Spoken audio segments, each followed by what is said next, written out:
1992 সালের 6 ডিসেম্বর এই দিন বিশ্ব হিন্দু পরিষদ, বিজেপি এবং শিবসেনা পার্টির সমর্থকরা 500 বছরের পুরনো ঐতিহাসিক বাবরি মসজিদে হামলা চালিয়ে ধ্বংস করে ফেলে।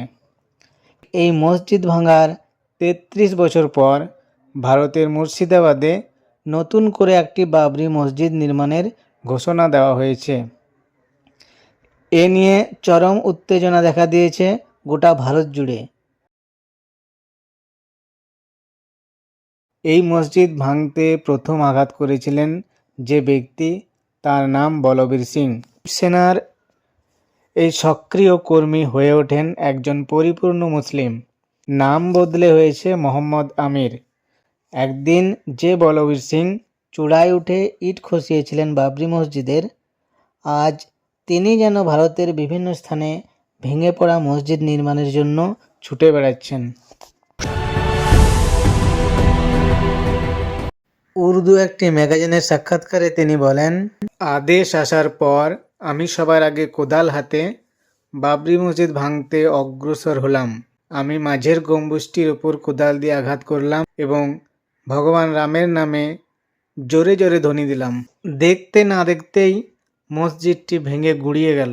মোহাম্মদ আমির বলেন, মসজিদ ধ্বংস করে ওই বাড়িতে আসার পর আমার বাবা খুব অসন্তুষ্ট হন। তিনি পরিষ্কার বলে দেন, এই ঘরে আমি আর তুমি একসাথে থাকতে পারি না।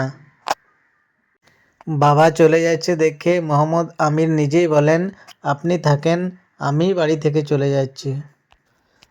তারপর তিনি ভাবতে ভাবতে বলেন, মসজিদে হামলার সময় আমার যে বন্ধুটি বিশেষভাবে আমার সহযোগিতা করে তার নাম যোগিন্দর। আমি বাড়ি ছেড়ে চলে আসার কিছুদিন পর যোগিন্দর পাগল হয়ে যায়, সম্পূর্ণ উলঙ্গ থাকতে শুরু করে। পরনে কাপড় রাখত না। অত্যাচারে অতিষ্ঠ হয়ে তাকে শিকলে বেঁধে রাখা হয়।